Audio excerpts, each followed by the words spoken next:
Welcome everyone. Thanks for joining us today for the Podcasting the Journalist Masterclass. My name is Marcus Rowie and I'm an event coordinator at the Walkley Foundation. I'd like to begin by acknowledging the traditional owners of the lands on which we meet today. I would also like to pay my respects to elders past and present.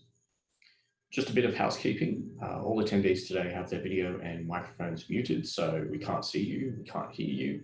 However, if you would like to ask a question, there is a Q&A button either at the bottom or side of your screen. Feel free to use it throughout the presentation at any time. Due to the number of attendees, we may not get to every question today, but we'll try our best. After the event, we are going to send out a really brief feedback form just to help the Walkley Foundation understand a few things about these online classes, whether you'd like to access more, what kind of topics you'd like to see covered, etc.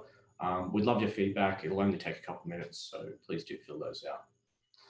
Australia has a vibrant creative community that informs, inspires, and delights the nation. And in part, that's because the Copyright Agency has been standing up for creators since 1974. Copyright Agency licenses text and images to content users and ensures content creators receive fair payment for those copied works. Each year, Copyright Agency's members allocate 1.5% of the company's income to a wide variety of projects assisting writers, artists, publishers, and the Australian cultural community through the Cultural Fund. We would like to thank the Copyright Agency for their support of this event. And now to introduce our host for today.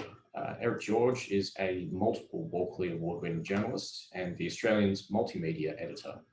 He launched the Australian's push into podcasts and produced shows such as Bowraville, Lost in Larrimah, Ballarat's Children, Theory of Objects, The Money Cafe, and Behind the Media.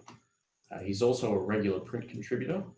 Prior to joining the Australian, Eric worked with SBS, Business Spectator, and Eureka Report. So without further ado, I'll throw over to Eric to start the session. Good morning. Hello. I just wanted to start by thanking the Walkley Foundation and the Copyright Agency Cultural Fund for supporting,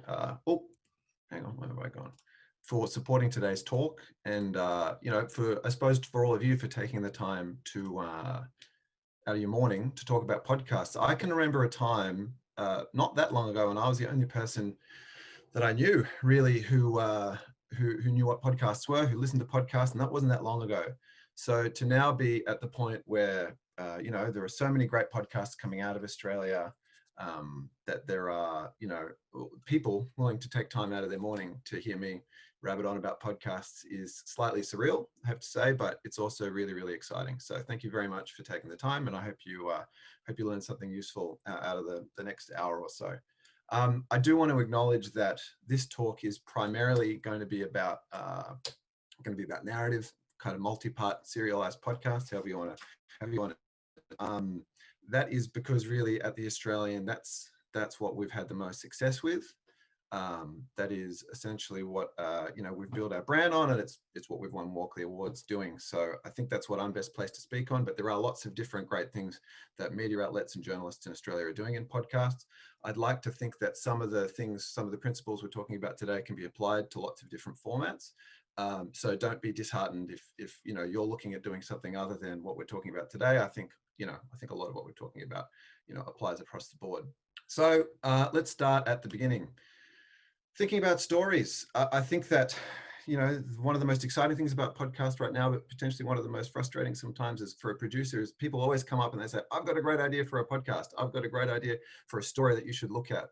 And I think that's partially because we're now in a place where podcasting has kind of become interchangeable in people's minds with just investigative multi-part storytelling. And while it's true that there is a substantial audience appetite out there in audio for long form investigative multi-part stories, not everything lends itself well to being told in audio. So you can save yourself a lot of time at the start of the process by actually being pretty brutal and thinking pretty hard about whether the story idea that you have is actually going to be translated effectively as an audio podcast. So just, real basic stuff. Do you have a series of good talkers that can actually carry the story?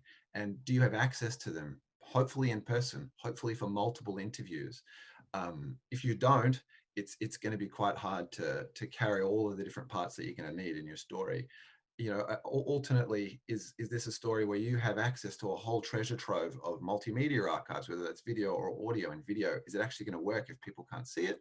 But you can actually do a lot of editing and get a really interesting story without a whole lot of talk, as if you have something else that you can lean on to really carry the story. But it's got to be something that really works in audio. So in my opinion, personally, a lot of the best podcasts are stories that work well in anecdote, that work well in stories that can be told, rather than stories that are necessarily super heavy on detail. If it's something with lots of numbers and fine detail, dates, speeds, dollar amounts, that can be hard for people to keep in their minds. But if it's something that's very visceral, if it's something that, is really a lived experience, that translates so well when it's a told story.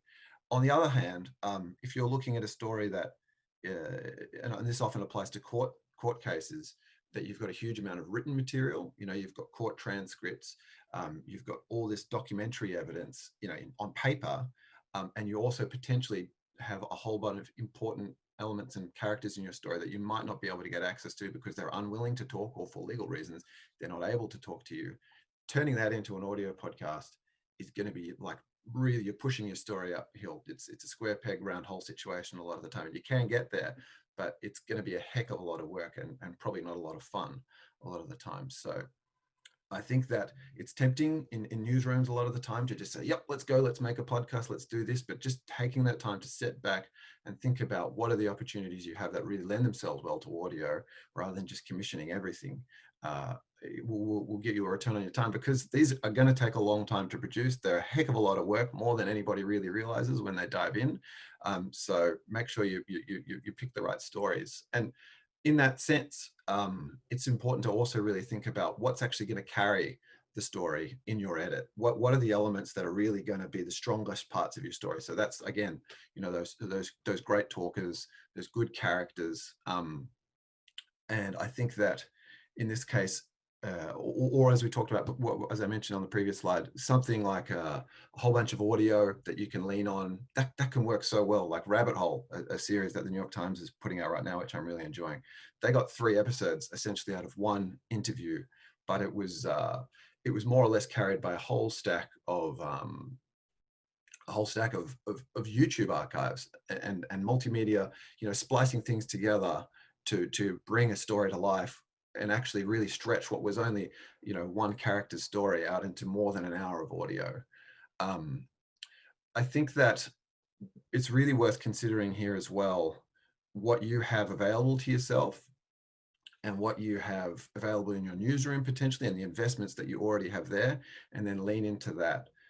If you're going to create a really strong series that leans heavily on narration and on scripted narration, you need to find somebody who's got experience in that, because I can tell you it's a heck of a lot of hard work, and a lot harder than it looks to get one person's voice to carry an hour or multiple hours of a story. So if you're scripting something and you're looking at, okay, we've got multiple 5-minute chunks of narration in this script, you're really putting the success of your podcast on the shoulders of more or less one person's ability to script and deliver really compelling narration. Whereas I think a lot of the time journalists, if they don't have audio, they might not have an audio background, but what they do have is they have a real investment that the newsroom's made, or they've already made in their own careers, in their capacity to find interesting information and find people and get them to tell them their stories. And so I think a lot of the time, the most efficient way to really think about building out a story and what you're going to lean on is to actually leverage those skills you've already got and think about building a podcast around other people's stories and around material that you go out and gather in the field. And the advantage there is that you're probably actually going to end up building your podcast around a bunch of material that you have exclusively to yourself. If you've gone out and got on a whole bunch of interviews and you edit that together into a podcast, you've got something that no one else has got. If you edit around a whole bunch of archival material, there is a risk that if there's other interest around the story, someone else can go and do the exact same thing as you, and can be heartbreaking. And on that note, I also should say that be very, very careful when it comes to picking live stories or, potentially breaking stories on a podcast. They can be done. They have been done well, but podcasts are a slow moving ship a lot of the time. Rejigging edits as a situation moves around can be very laborious and time consuming. So there's a reason why often these big multi-part investigative series get dedicated to older stories, to cold cases, or to things that, you know, outlets have as an exclusive to themselves, because it's going to take you quite a few months, you know, probably 2-3 months to get all the stuff you need together. And to do that, you know, you want to go when you've got all the stuff ready that you need before you hit play, before you start pushing out your podcast. And it's very difficult if you get 1 or 2 months kind of halfway down the track, and then suddenly the situation changes, or suddenly you find out that you need to pull the trigger and you don't have all your ducks in a row.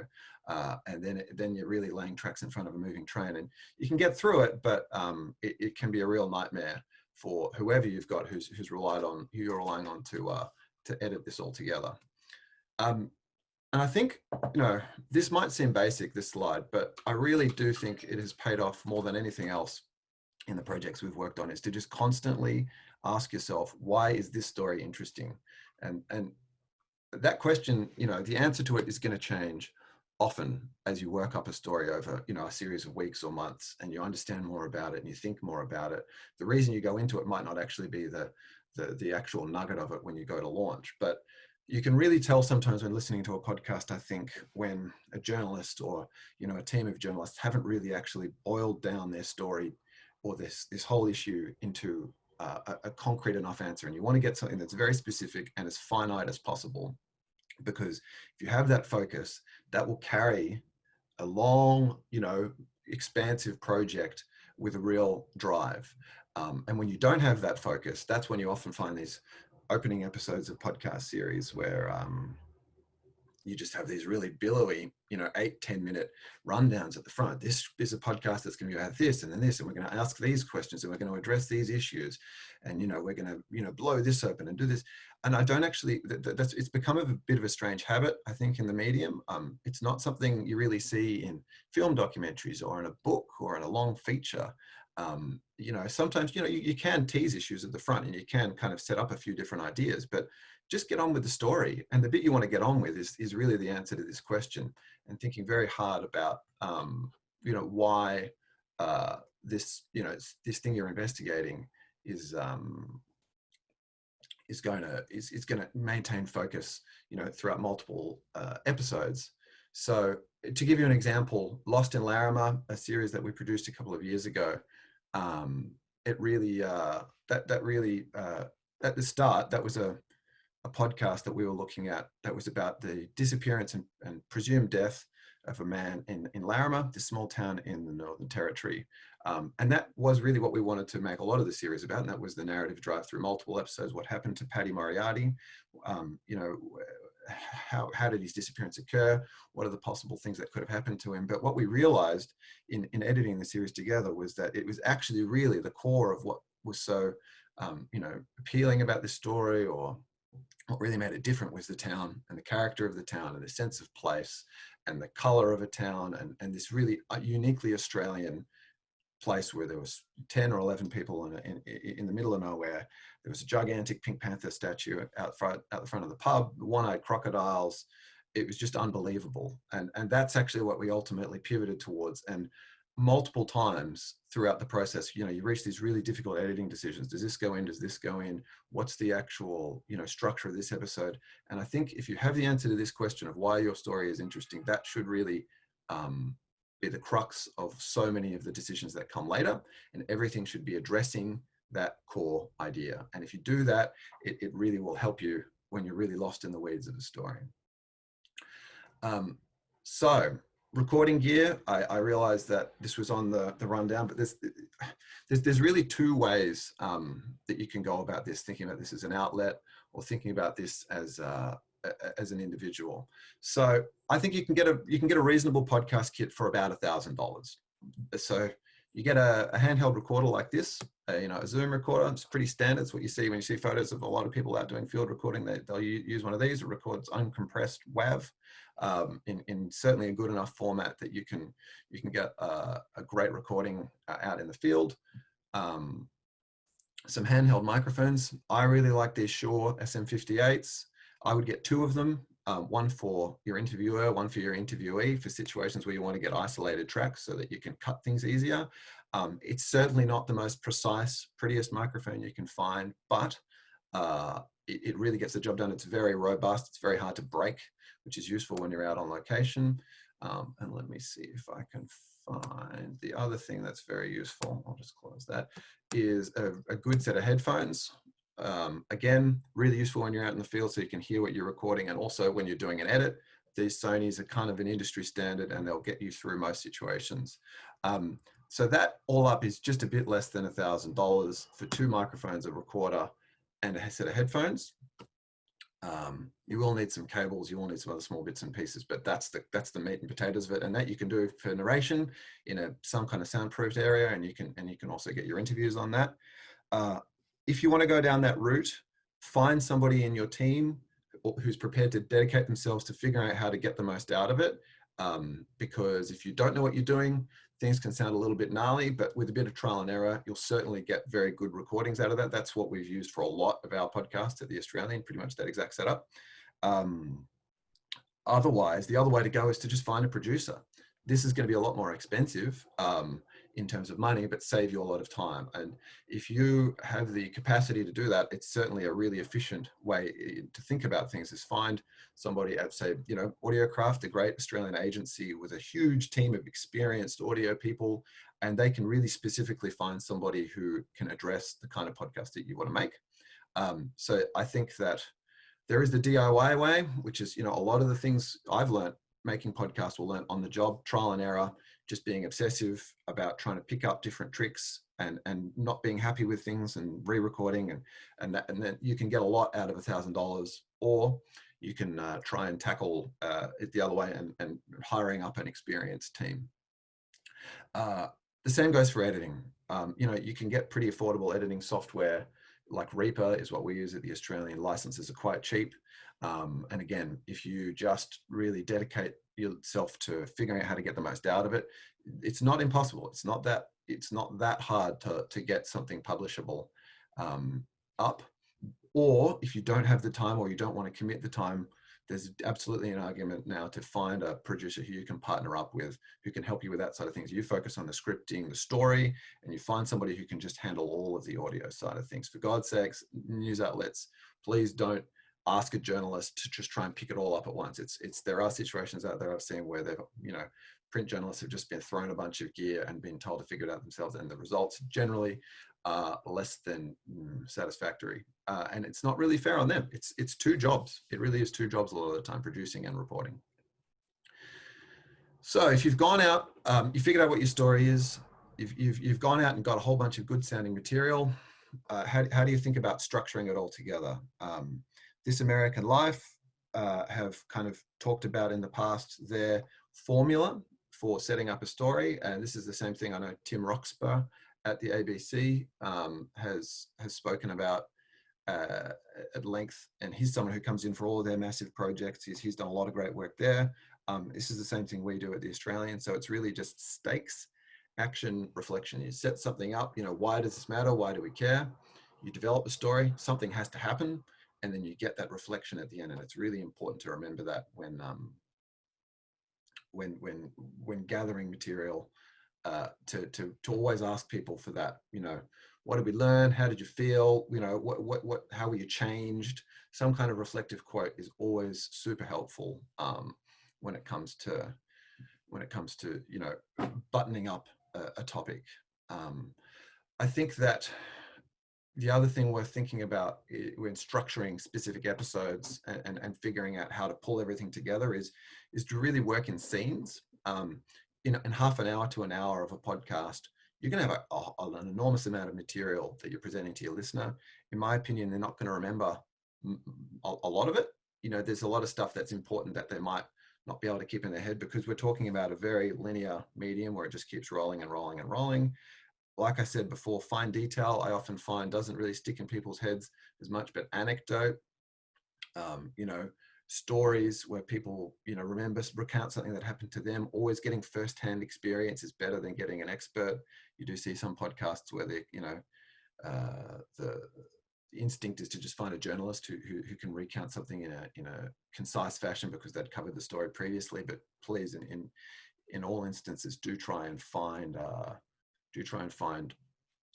the person who experienced something firsthand and get them to just step you through beat by beat what happened, and that will really carry it. So scenes are almost the 4 to 5 points in a half an hour or an hour that really sing and will really stick in people's memory. And so it could be a really emotional, powerful interview. It could be a big twist in a story that's revealed through narration. It could be that, you know, action caught on tape, something happening, a chase sequence, I don't know, so something really lively.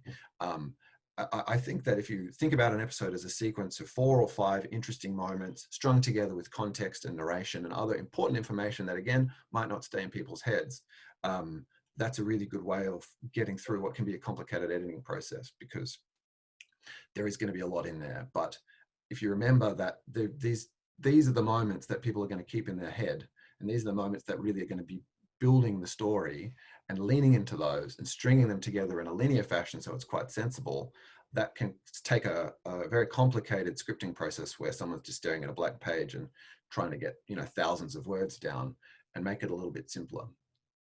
To zoom out a little bit more, at the Australian, something that we've found quite successful, something I've found, you know, a fairly reliable formula when breaking down material, is to think about things thematically. So, you know, you've got dozens of interviews, potentially a huge amount of material that you're trying to break down into episodes.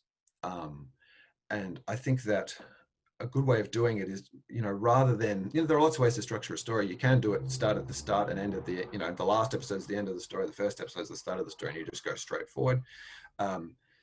Sometimes stories impose their own structure, but I do find that breaking all your material down into consistent thematic chunks, so that you collect all the material together that it addresses a part of the story. So that could be a period of time, it could be a specific person's experiences, it could be all of the, you know, police evidence relating to a court case, it could be any number of, you know, things that really are strong, important pillars of your story. Get all the things that are relevant to that part of the story, put them in one episode, address them, and move on. And the reason I like this is because you do sometimes find in podcasts that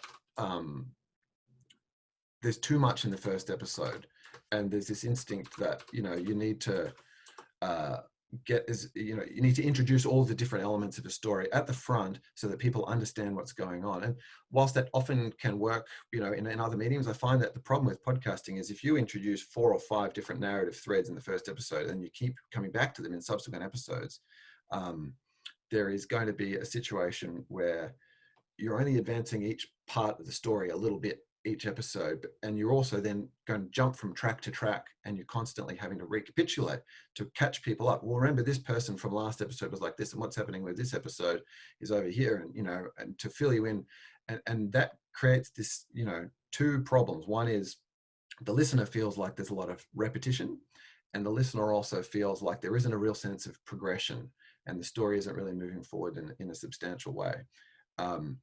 And that, I think, often then you see feedback in podcast reviews where people say, oh God, this podcast is padded.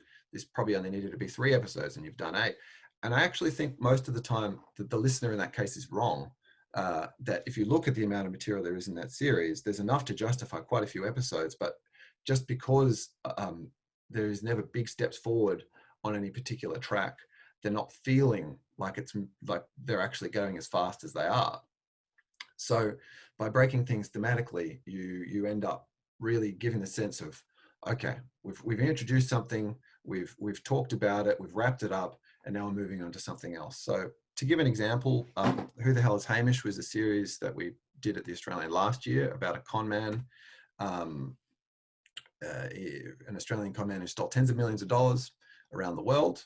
We had, when we sat down to start really scripting this series, we had a stupid amount of interviews, some 30 or 40 interviews that we had to figure out where they went. So we did the really classic movie cliche, sat in an empty office with a bunch of flashcards and texters and just talked through, okay, what goes in which episode? How do we kind of break this up so that we wanted to make sure we had really strong material at episode 5, at episode 7, and episode 8 to keep people coming back, because it's heartbreaking when you get halfway through scripting a series and you realize that there really actually isn't enough strong material on the back half of a run and you're just running out of steam. The other thing I wanted to stress here, we'd already done episode 1, which is we can count, we didn't start at 2. But we were very focused on connective tissue between episodes. So that's the kind of the blue writing is essentially cliffhangers, because we knew that we wanted to draw people from episode 2 to episode 3, episode 3 to episode 4. And I want to talk about this a little bit more later. But in scripting, that was almost the first place we started, was the end of an episode and how that linked to the next episode, because if that didn't work, a lot of the other structure was going to be wobbly. So just finally, things I look for in a good episode, and I think breaking things down thematically often kind of helps you get a lot of these chunks, is I look for a substantial amount of new information introduced in a specific episode. They've got to stand on their own, really, and be compelling almost in isolation.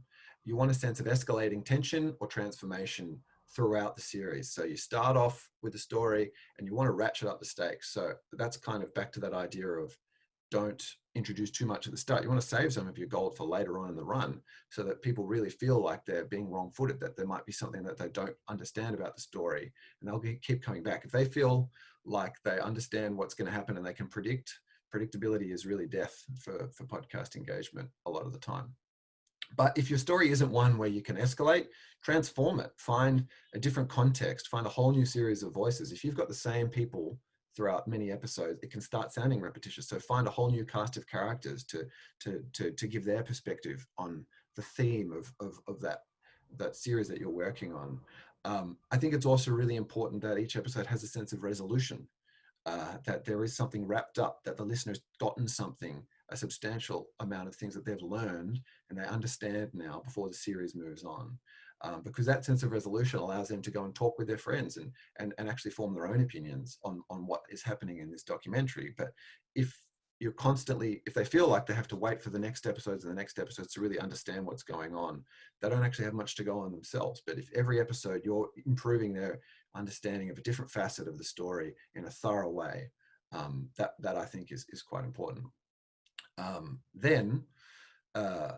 The next thing to think about is cliffhangers, and I'm a big fan of them. I think they work, and I think to understand why, it's worth thinking about how your listenership on a podcast really falls into two cohorts. And I'm just going to have a glass of water. Understanding the way that your podcast will probably be consumed, I think, helps enforce this idea that early momentum in a podcast is really what's going to make your show live or die. The second cohort of podcast listeners are the people who are going to consume it once all the episodes are out. They're binge listeners. They're going to wait for the full season and they're just going to power through it. For those people, the friction for them to get from one episode to the next is fairly minimal, right? All they need to do is pull out their phone, hit play on the next episode. Some people even have podcast apps set up so it just runs through the whole thing. But I think for them, if you've got a story that is interesting, that has enough information to sustain multiple episodes, and that information is laid out in a pretty straightforward, logical manner, you've got a good flow, they're probably going to get through the whole series. Once you've got them at the front, I think they're going to get through the whole thing in all likelihood. But it's the people who are listening to your podcast as each episode drops that are really going to determine whether it sings or whether it flies, or whether you find a substantial amount of audience. And that's just because of this sense that when you drop this sense of the importance of early momentum, when you drop your podcast, when you launch your podcast, if you're at a reasonably large media outlet, getting towards the top of the Apple podcast charts in Australia should be a reasonable target, because Apple really prioritizes new shows, recently launched things. Its algorithm really gives you a good shot if you've got something new. You don't need that many listeners to crack the top 10. It's less than you'd think. But the challenge is then, once you're there, staying there, because that's visibility. That's staying in the conversation. That's keeping people aware, looking for something new. A lot of people do find stuff through that chart and through what Apple surfaces, but because the algorithm prioritizes new things, it's a fight every episode. Like the longer you're up there, the harder it is to stay at the top, and you need more listeners. Every time you drop an episode, it is an event. It is a potential point that will spur people to talk about your show. So everyone has to be really compelling, especially at the front, because if people, every time they hear your podcast, they go, "Oh my God, that blew my mind. I can't believe this. Like, I want to tell my friends." that's getting them sharing it with their own circles, and that's how you grow the show. So, I mean, to give you an example, here's the daily downloads chart for The Lighthouse, which was an investigative podcast we did at the end of last year about the disappearance of Belgian backpacker Theo Hayes from Byron Bay. So this was 6 episodes dropped weekly on Thursdays, and I'm pretty sure, so there's episode 1, episode 2, episode 3, 4, 5, 6. And what you see there is a real spike every time we dropped an episode, and the spike got higher every week. And that's that way but I guess that's what that's showing, is why we prefer weekly drops rather than doing a binge in one go, because I think you want to have as many of those events as possible, as many of those publication days where you're driving people and reminding people that there's a new episode and there's something to listen to. And you can see that it's building momentum as it goes along, because we were staying front of mind, we were staying in a conversation, we were generating stories. And on the back of that, what you have is a really long tapering tail of consumption. We have podcasts at The Australian that we haven't updated for years, and they're still getting hundreds of thousands of downloads a month. So you will have a really long, chunky period after you've published of people returning to your show and binge listening. But in all likelihood, the strength of that taper and how much of that tail you have is determined by the peak of your listenership as it's coming out. There's not many examples I can think of where something's really blown up well after publication.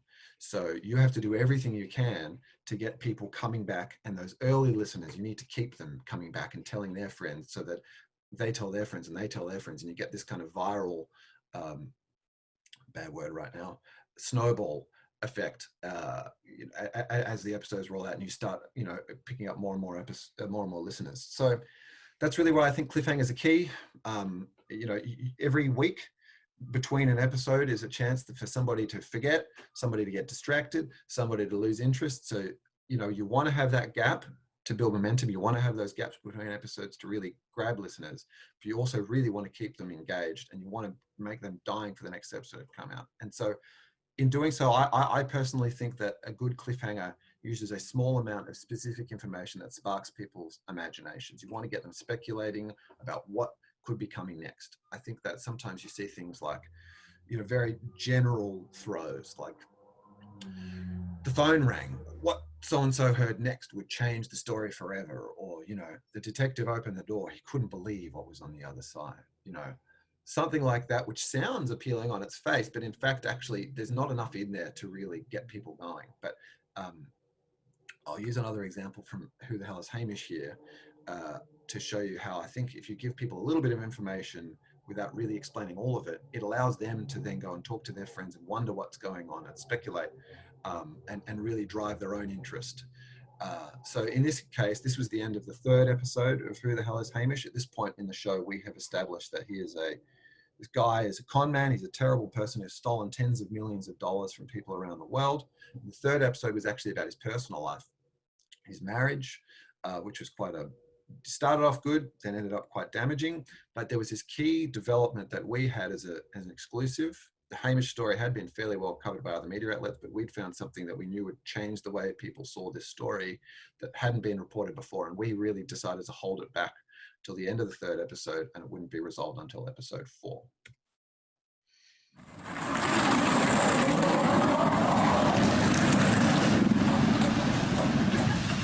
More home movies from early 2012. Beck had filmed her sons take turns skateboarding down the pavement. Sorry, let me just check. I have a feeling you might not be able to hear that. So give me 1 second. Okay, sorry. I think you could hear that. Apologies.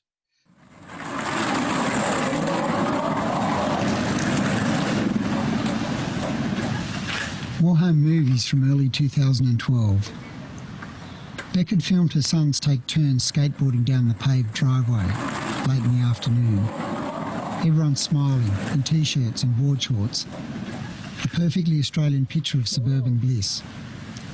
Only a year later, after a failed honeymoon, Beck couldn't understand how things could get so toxic. Her own sons seemed to take Hamish's side. She felt ugly, unwanted and unheard. She began to suspect that something wasn't quite right. I'd be at work and a girlfriend came into the shop and went, "Hey, I just saw Hamish and paddleboarding on one paddleboard." She was sitting on the front Pocahontas style and he was behind paddleboarding on Smith's Lake. And I remember thinking, what the I'm at work and he's out paddleboarding with my son's 16-year-old girlfriend. Like, this is just wrong.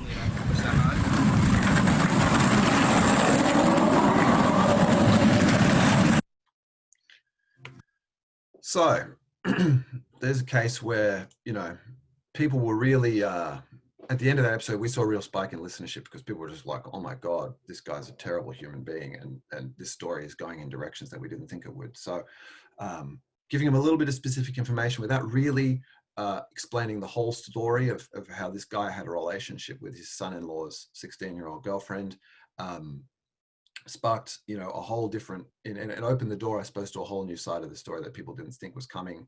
And we did really see quite a bit of interest in the show kind of picking up after that point. I just wanted to get through a couple of quick points here at the end. I know we're running short on time. Hosting was another thing I was asked to mention here. There are still free hosting options out there. They are diminishing as time goes along, as podcast kind of, as a medium matures. It seems like the business case for people paying for podcast hosting is growing. I think that free podcast hosting is totally suitable for hobbyists. I think that if you want to experiment, get in there, try things out, by all means, don't think that you have to start paying to get in the door. But the appeal of podcasting as a medium, that is, it is very low barrier to entry, and experimenting and trying things is really important, and it's how you learn. But if you are a journalist or an outlet that wants to be taken seriously and really wants to get reach, I do think that paying for hosting is worth it. You're going to get better analytics.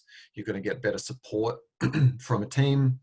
And there's any number of companies, Whooshka, Acast, Omni, Anchor, like there's a lot of different ways to go. Shop around, find one that fits you. But the support for helping you get your show off the ground is important. And also what you're getting there a lot of the time is advocacy with Apple and with other platforms to potentially help get your show in front of people's ears and eyes.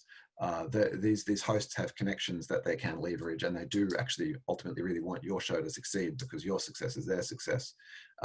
So if you really want to try and make a proper play at this, I personally am actually supportive of the idea of paying for podcast hosting. Just finally, I realized when writing this that I did talk a lot about scripting and structuring and stuff like that. And in an audio podcast, an audio medium, I haven't really talked about the audio very much. Partially that's just because that's almost a whole other topic unto itself. I think that you could spend hours and hours talking about editing and mixing and sound decisions and stuff like that. I think looking at this as a talk for getting your foot in the door as a journalist, if you get all that structure stuff right and you have a really compelling story, you can get away with a lot in the audio. You don't have to have something that sounds like a Radiolab episode. You know, we've had series that have attracted some really substantial audiences with some pretty grotty audio. And that's just because people really, you know, I think often are attracted by the story. And if you can get the story parts right, and you can get your structure right, and you can get those cliffhangers right, and you can keep people coming back, they'll forgive a lot.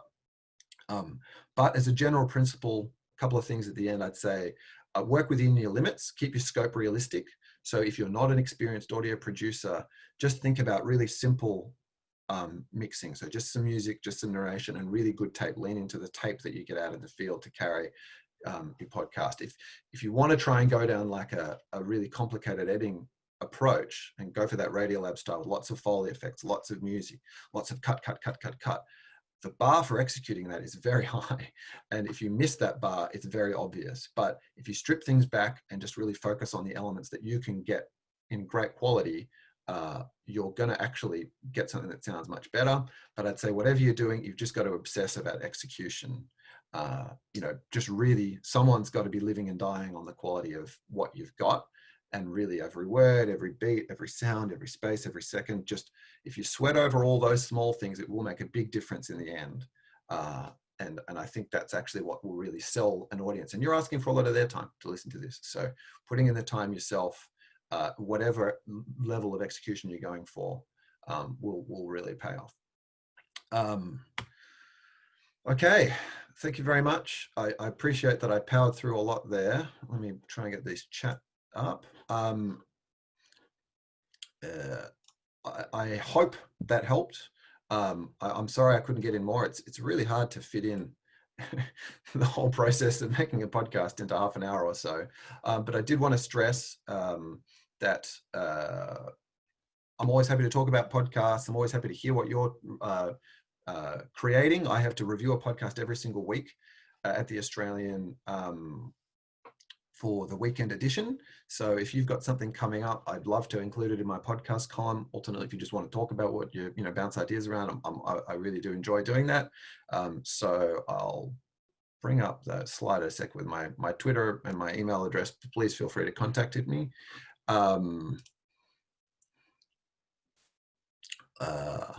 Let's have a look at some questions.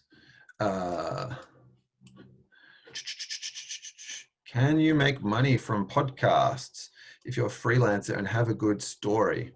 Do you always have to interview people, or can you tell a story from interesting things you've experienced? Well, I think, Carol, that what I'd say about that is that you can make money. It's pretty hard. You need a pretty substantial audience to attract sponsorship. I mean, sponsors are really the only way to monetize podcasts right now. Paid podcast kind of private streams are another way, using Patreon and other platforms to get people to pay to listen to your podcast. But you need to have a really substantial audience that you can leverage there, because you're only getting a fraction of them that are going to listen to your paid podcast and are going to pay to get access. So if you're thinking about going to a sponsor, the CPMs are okay. They're not great, but I think often 10,000 downloads an episode is kind of what's often discussed as a kind of starting place before you're really going to get any decent money. It is out there. Again, paid hosts can help monetize your podcast. They'll be out there with a sales team trying to get some money around your podcast. But I would think about it in other terms other than monetizing. I think podcasting can make money, but it is better when viewed as an outreach strategy or an engagement strategy. So if people listen to your podcast and really following it, you can build real communities around your show. And I think that's probably, and then you can leverage those communities in other ways, through merch, through live shows, through different opportunities. But probably as a starting point, I would think about it as a way to build an audience and build a community, and then maybe monetizing that community as a second step. To always have to interview people, or can you tell interesting things you've experienced? Like I said, if you want to do that interesting things you've experienced through narration, that can work. I mean, there are great podcasts that are basically all narration, but you've got to have really interesting things. You've got to have a really interesting script. And to be blunt, you've got to have a very good ability to deliver it with your voice. You've got to modulate the energy and, give highs and lows, and you've got to do all that yourself. So it might seem on its surface like it's easier to just do it with narration, but often it actually ends up being a lot more work to get it to a point where it's going to be of real interest to a listener. Janty Sinclair points out that a windsock is absolutely important. Yeah, getting into field recording is a whole different kettle of fish, but absolutely getting some kind of, muffling equipment for outdoor recording on your microphone, it definitely helps. But, on a basic level, just using your body as a windshield can help. Put your back to the wind, put the microphone kind of underneath your chest, and don't feel like you have to buy a whole lot of stuff to get, publishable audio. You can work around it. Sit in a car. Cars are actually great soundproofing studios a lot of the time if things are a bit full on outside. So Masiki asks, do I go for a linear or non-linear storytelling format? I kind of went into a little bit in thematic structures. That's the preference I have. I think that you want to put in that first episode, the answer to why is this story interesting. Just get into the story, tell people why they should care, and then really break it down into ideas and address those ideas and move on to the next idea. So that is kind of a non-linear way. If you're talking about chronological as linear, like those words aren't necessarily the same thing. There are podcasts that work chronologically, but often I find that that can be a little bit confusing because some of the things that happen late in the story are really interesting and you want to start with those at the front. So be careful about that. What are my tips for voiceovers as a narrator? So I think there's kind of a general principle where you're playing yourself, but you're also playing a character of yourself, is something that people talk about. In podcast, I don't think it needs to sound like a TV or radio documentary. I know there's a bit of a debate in audio whether radio and podcast are the same thing. I personally think that the aesthetic of a podcast is a little bit different, and audiences are looking for something more conversational. You're really telling the story to one person in podcasting, and that's what you remember. And often what we kind of talk about with our journalists is it's almost like you're going to the pub and you're having a beer with somebody and you're just telling them this crazy thing that you found out. And I think if you make it feel told rather than read, that makes a big difference. And that really often just comes down to the experience and practice in both the scripting and the narration. Carol also asked, do we hire voiceovers for our stories? We've lent on a lot of just amateur voiceover artists in our newsroom for our podcast, and that's worked for us. There are voiceover artists out there, but again, you probably don't want it to sound too acted unless you want that to be a very specific choice. Like having something that sounds like a radio play is yeah, that's a stylistic choice that's going to feel very formal and stiff potentially. It can work, but then you almost need all the other elements, the music and the other things to kind of fit with that aesthetic. You want it to feel very presented. If you want something that feels a bit more conversational, you need to be careful with that when you're briefing voiceover artists and say that, you know, we want this to feel kind of chatty. What were the essential things to include in the first episode of a discussion-based series in order to hook listeners in, asks Alexia. I think that when thinking about conversational or discussion-based series, again, I would really pay attention to that question of why is your story interesting, and kind of pivot it to why is your show interesting.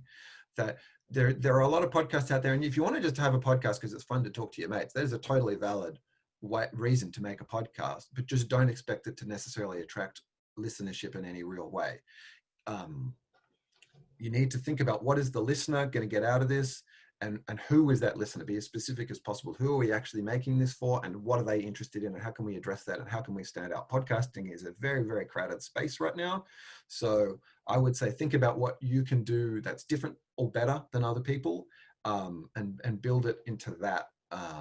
And in terms of, I mean, again, I wouldn't really bother too much as a preamble. Like, don't try and tell people this is a podcast that's about this and we're going to do this. Just find what's interesting that you think you can do that's interesting, and just start doing that and back that in, and have trust that that will be, you know, substantial and compelling enough to carry, you know, audience interest. Vince asks, if you're unable to get face-to-face with your subject, what's the best way to record an interview over the phone? Gosh, that's a good one. And Andrew asks as a follow-up, you know, you suggest the Rode Rodecaster Pro, which does, he's right, that's a piece of kit that you can buy from Rode. They're about $1,000, I think, and you can Bluetooth connect a mobile call to a mixer where you can put external microphones in. And that, we don't use those at The Australian, but I know The Guardian use that setup for their daily news podcast, and that gets really good results. Alternately, something a lot of radio people do is you keep the interviewee's phone as a separate recording device. So call an interviewee on a landline or on Skype or on Zoom over the laptop, and then get them to record their end locally with a phone using a voice memo app or something, and then get them to send you their voice recording later via email. That makes it almost sound like you're sitting next to them with a microphone. Alternately, we've recently been just doing Zoom calls, and if you can get somebody in a well padded room with good acoustics and a halfway modern laptop, you can get really good sounding audio out of that. Like, I've been quite shocked, to be honest. It makes you feel a little bit useless sometimes as an audio producer, that a laptop can just replicate all this stuff. But Zoom actually, and get them to record their end locally again, and send the file to you using Zoom. That actually gets very good results.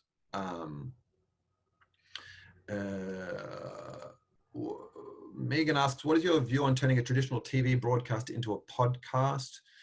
I'm not entirely sure what you mean there, Megan. I'd say that there are podcasts I've seen where they've taken old TV interviews and repurposed them for podcasting. Just keep in mind, again, that it's a different aesthetic, it's a different audience, and you probably want to be doing a little bit of work in the narration and stuff to give it some energy.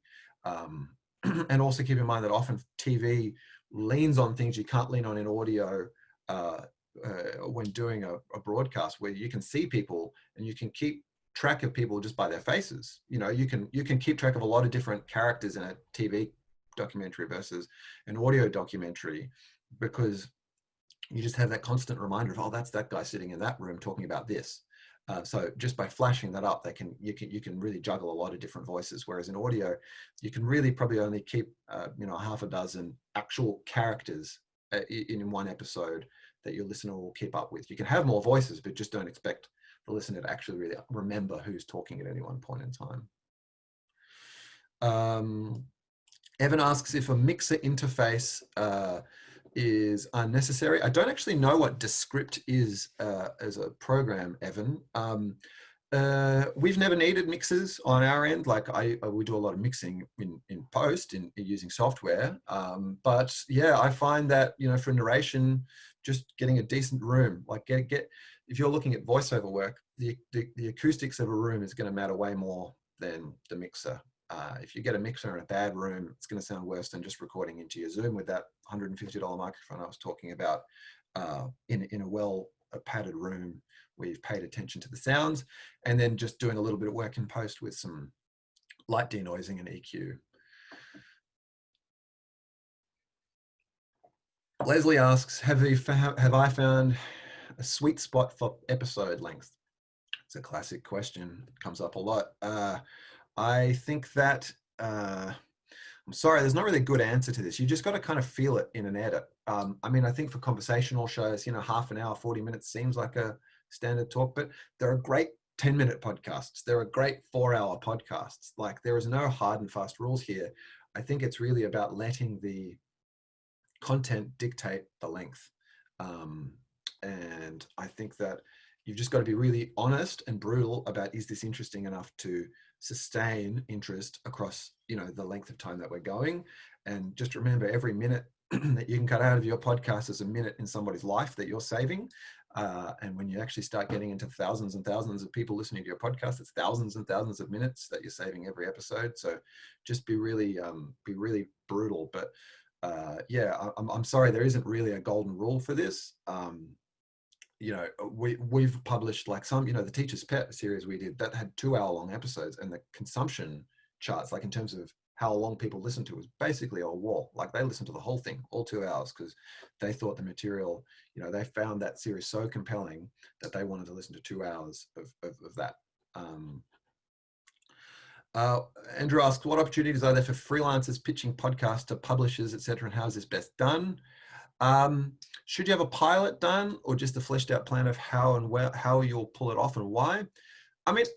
It's a difficult time right now for freelancers, I'd say, in some ways, just because of this, what's happened to commissioning budgets as advertising kind of drops out a bit in the media market. But generally speaking, you look at Amazon, Audible, you look at what's happening in some, publication, and Spotify as well. I haven't seen them commissioning a whole lot of local stuff, but there is a lot of investment in the space. There is opportunities if you've got a good idea to pitch things to publishers, whether they be a news outlet or a platform, because people have a need to fill gaps. They want content.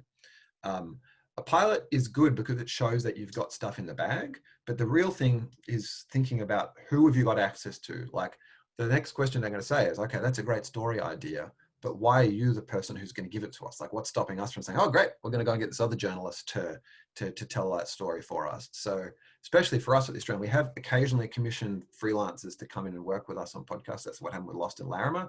And that was a situation where they hadn't really edited a pilot, but they had a stack of recordings already done. They had the meat and the potatoes of the recordings done, and they had a real plan for the podcast, and they had access to everything. So they really presented that to us on a plate. So the closer you can get to that point where a publisher can see, all right, this person can deliver us people, they can deliver us the story, and they actually are going to be able to get there. Have you made a podcast before? How can we know that you're going to be able to get through a very complicated edit? What are the actual things that you need from the publication? Like, do you need someone to help you edit it? Or are you just looking for a publisher and you've got actually all the files ready to go and you're just looking for somebody to host it? Have a think about those things as well, what you need from them and what you're bringing to them. So Chris asks, so hosting, sorry, that's the place. Chris asked about hosting. That's essentially answering the second part of your question, Chris. Chris is the hosting is the company that essentially takes the file that you've edited, puts it in a system that you can then, that has all the files in an archive, essentially, that other platforms like Apple can see. In terms of submitting to Apple and stuff like that, that's fairly straightforward. That hosting company can help you with that. Otherwise, if you just Google, Apple podcast submission, once you get it to Apple, basically all the other standard pod listening apps, Overcast and Pocket Cast and all that, they all work off Apple. So if it's in Apple, a lot of other people will see it too. What's my favorite surprise hit podcast? Asks Helen. Not one that I've worked on. Oh, I don't know. That's a toughie. I'll come back to that one maybe if I have time. Put me on the spot. Helen,